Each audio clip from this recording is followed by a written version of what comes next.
Metal Gear Online, the multiplayer component of MGS4 that has been shut down by Konami ever since 2012. A game with plenty of issues, but still developed a dedicated fanbase due to its design choices that were ahead of their time and its overwhelming amount of charm. The game was a competitive third-person shooter that used MGS4's mechanics alongside MGS-specific gimmicks to make it a truly refreshing take on the multiplayer genre. And thanks to the team over at Save MGO, the game was fully brought back online and is completely playable with crossplay on PC and PS3. Hi there, my name is SGR Sean, and I made a video that went over MGO as a game and what was unique about it. With this one, I wanted to showcase what the Save MGO team have done to not only bring the game back, but to go above and beyond and actually improve the game and keep things fresh. And hopefully, get a few of you to take a look at the game yourself and give it a shot. This is the state of Metal Gear Online in 2024. Let's get this game started! Save MGO is a group that made it possible for you to play the multiplayer featured in Metal Gear Solid 4 Guns of the Patriots, called Metal Gear Online, otherwise known as MGO2 by the community, because it is the second iteration of it. The first was featured in Metal Gear Solid 3 Subsistence, which is also kept alive thanks to the people that worked and contributed to Save MGO. MGO 1 is perfectly playable, but it's not the focus of this video though, as MGO 2 is its literal successor in pretty much every way. And there's MGS 5's MGO 3 as well, being officially playable still, but as mentioned before, it's lacking compared to what MGO 2 can offer instead. MGO 2 has seen the most development, allowing people to play the game either on their PlayStation 3 or playing it on PC via the emulator called RPCS3. All while providing excellent quality of life improvements and community support never seen before for the game, one of them being just how easy it is to install and get into now. Honestly, what'd you expect to happen? Getting into MGO was not an easy feat. Konami really pushed their whole online ecosystem for MGO, which Kojima was against at the time. When the game was in service, you had to use PS3's built-in web browser to go ahead and create a Konami and game ID. These accounts would be used for not only logging in, but would be used for buying things like expansions and DLCs. But it was the process of creating it and managing those accounts that was the initial issue. It's a good thing they went with this though, since because of it is the reason Save MGO was allowed to exist. Now with Save MGO, you still need to make at least one account, but the website is a lot better than what Konami offered and a lot less confusing to navigate. Even installing the game is as simple as creating an account and going to the instructional videos to get everything you need. There's not a lot of setup involved to get into the game, and the game and its launcher are improving constantly as well, so it's great stuff to see, honestly. Speaking of the game getting updates, it also gets performance improvements fairly often. The game runs on a lot more hardware than it did years prior. While you still need a fairly good CPU, it's a lot more stable, and thanks to it running on RPCS3, it can be made to run at a much higher resolution than it did on native PS3. My CPU pretty much hits the minimum requirements to run MGO, so if you have anything like me, you should be good to run this game. Otherwise, here are the minimum and recommended hardware requirements right here. And for PS3, there are still performance improvements that help the game run better. It still won't be hitting a perfect 60 FPS, but it will at least be hitting a more stable 30 FPS more often. This all depends on the maps being played though. Alongside these performance improvements, there's specific features added to do things like turn off the HUD, as well as use reshade for color corrections if you're into that sort of thing. MGO being no stranger to machinimas being made on it means that doing so nowadays should be a lot better thanks to these additions. Now, between which one you should try to play this game on, I would go for RPCS3. Yes, the game is natively made for PS3, but it doesn't run at a full 60 FPS and requires you to essentially mod your PS3. The emulator version, you get a better performance, better resolution, and honestly, it's just a lot more easier to install. So if you have a PC that's capable of running it, I would recommend that easily over just getting a PS3 and running it. And also for people on PS3, you don't need the physical game anymore to be able to play it.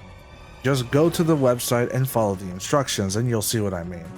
Having been around when the game was active and how cumbersome setting up the Konami ID and game ID was, plus how slow it used to be to install, it's a relief to know it's actually a lot easier now than it used to be. Hell, it's easier than it was to get into than years prior for Save MGO, because the only way to play MGO2 a few years ago was modding your PS3, and that was it for a good while. There was no other way to play it.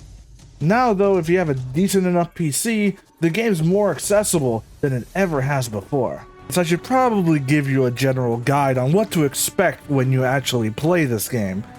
Number one, this game is from 2008, so it stands to reason that the netcode ain't the best. This is early Japanese netcode in all of its glory. Not only that, the game has major desync problems, so take it from me and try not to take it too seriously. It is a great game, please see the video where I talk about that, but it does have problems. And I'm willing to admit that these problems, while major, are still being remedied slowly but surely by the Save MGO team in various forms, which we'll get to later. Number two, the small community is dedicated, and when I say dedicated, I mean playing the same game for 10 plus years level of dedicated. If you've played any other competitive shooter with skill-based matchmaking, you've already seen how cracked some players can get at any given game. MGO has a similar thing, it's just that the learning curve exists due to how niche of a game it is. It's still a shooter, but MGO's control scheme makes it quirky in a sense. So you have a lot of specific things you have to learn just for MGO to get just as good as you would with any other game. A lot of these things, when you break it down, are all very interesting levels of detail that no other game really does, but it becomes kind of tedious when you also pair it up with the Japanese level netcode of 2008. So these two things in mind, if you're willing to give it a shot anyway, then hopefully you can have some fun with it. Like, I've played this game for years, and despite how many problems the game has with its netcode and the community being super dedicated to it, I have never been able to find another game like it. That is my personal opinion. You don't have to agree with it, but that's just how I see this game. There has been no game out there that captures what MGO was able to capture. It is just that unique of a game in every sense of the word. There's just nothing out there that uses their IP as well as Metal Gear did, while also giving completely fresh ideas when it comes to multiplayer, and also making it incredibly social for what it was. This was 2008, voice chat didn't work that well. This is how voice chat actually sounded like in MGO at the time. Only complain that I'm lagging when I'm killing you. I'm actually not mad at all. At all.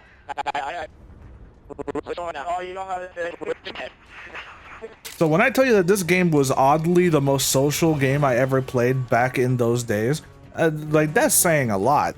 There's a lot more I could really say about the general experience for MGO, but honestly, I said it all in the first video, so go ahead and check that one out. It really is a really good game, even if its netcode is ancient.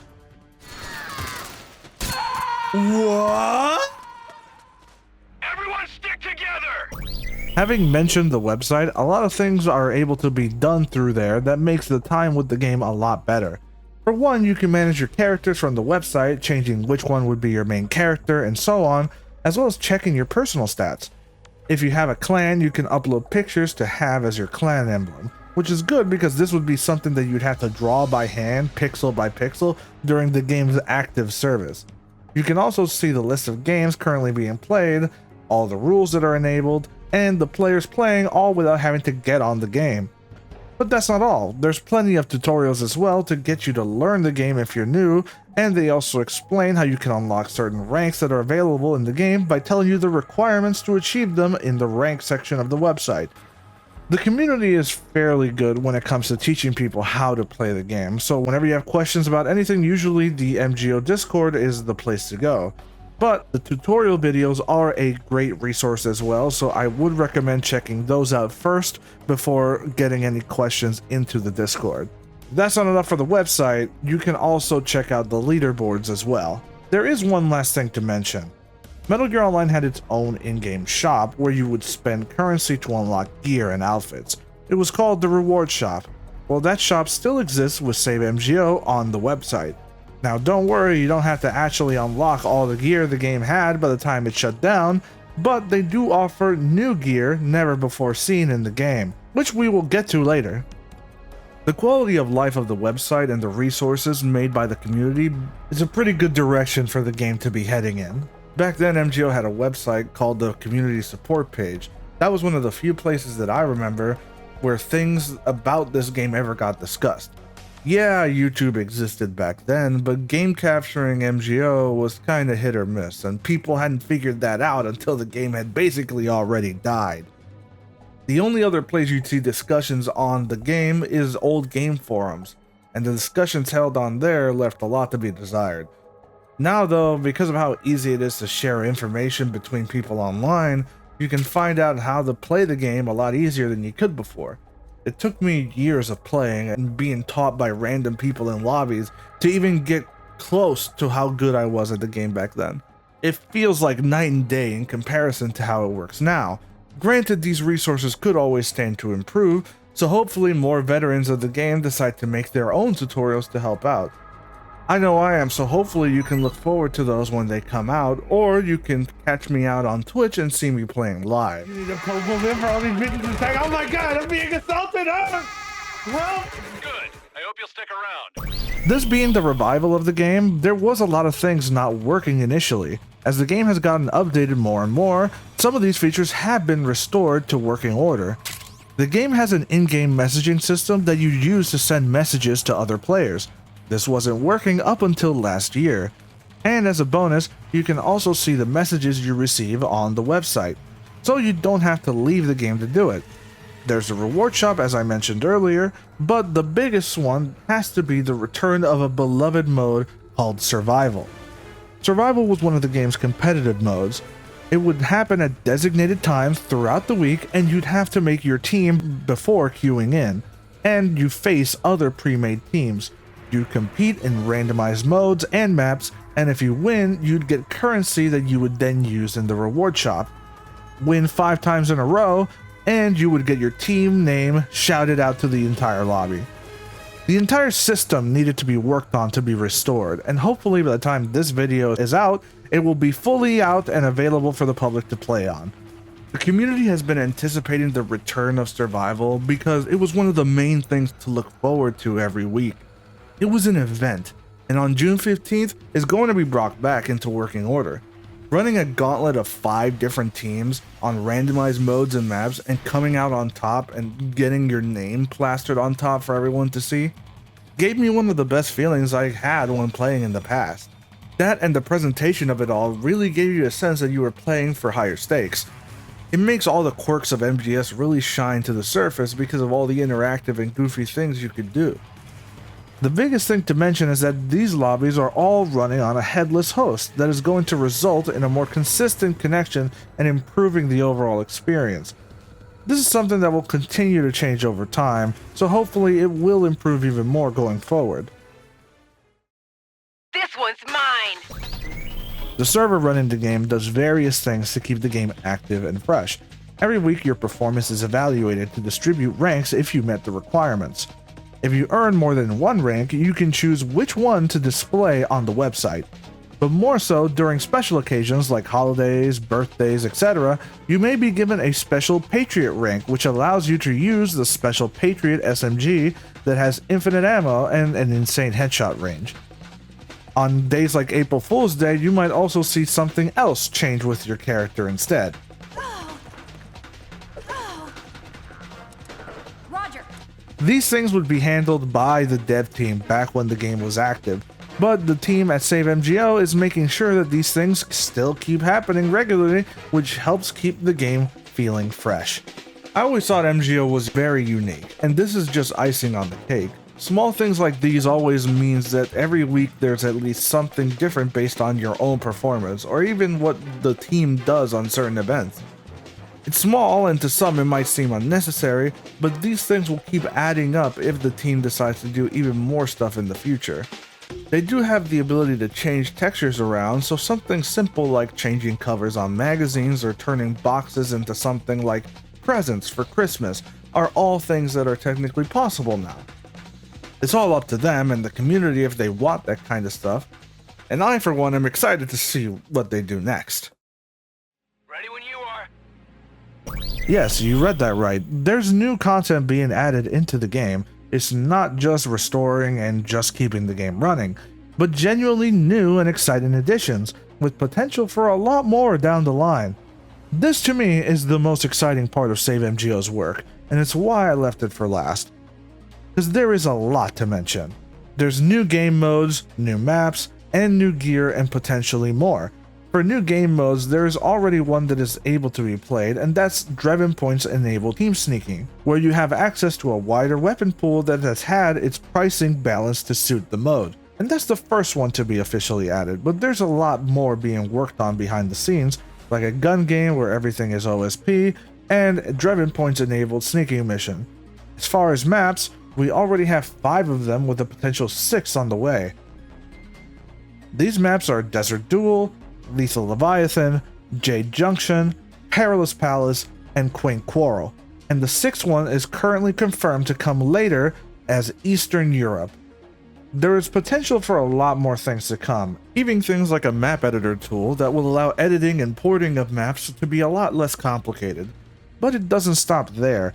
Remember the weekly ranks you could earn? Well, now there is more of them, all of which are tracked by the server and can be seen on the website.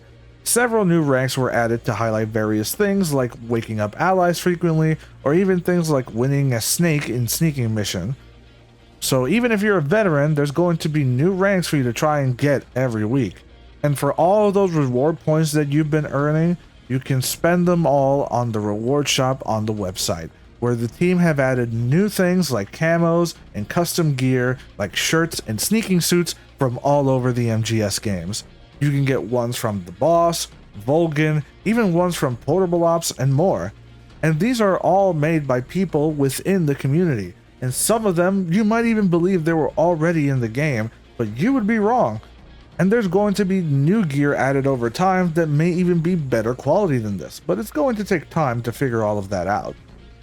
Even I have made my own small contributions to this, having made Snake's MGS2 sneaking suit.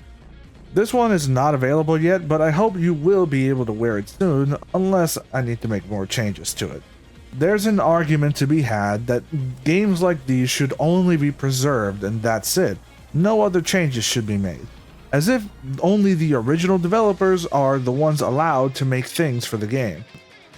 I disagree with that, since as long as the new additions don't overwrite the existing game, then why not do what the original developers can't anymore? Why not improve the game and make it more enjoyable and fun to play? The people in charge at SaveMGO clearly love the game and the franchise, and it shows with every careful addition that they have done. And if this is a preview of what's to come, I trust wholeheartedly that they will take the game in a good direction. Because the state of MGO2 is honestly amazing, and it keeps getting better in terms of how much they're working on the game and improving the overall experience. The one sore spot being the amount of players. MGO2 had one glaring issue, and that was his atrocious netcode. This was the case even when the game was being region locked, so that you could only play with people of your region. SaveMGO removed all of that so people could play together more, but the lack of players means that your experience in lobbies can be drastically different depending on where you're from or who you're playing with. The dedicated host for survival may improve things there, but that still leaves the rest of the server list to contend with unless SaveMGO hosts one there too. The website highlights the amount of players seen online, and while that number has grown tremendously since it started, it's still not enough to give people the variety and skill level the game needs, which is why I hope you come along for the ride. So consider this a call to action. Join me and the rest of the MGO community and get on the game with us and help push the service to the limit. Everything you need will be in the description, so go ahead and get everything set up, and join us on Saturday, June 15th, and see what this game is all about yourself. If you can't join for whatever reason but still want to hang out, you can join me or any other person streaming the game on Twitch and check the Metal Gear Online or Metal Gear Solid 4 categories to see us at work. Feel free to hang out or send any questions you have to me if you happen to stop by. and I'll be sure to see you all out there on the battlefield.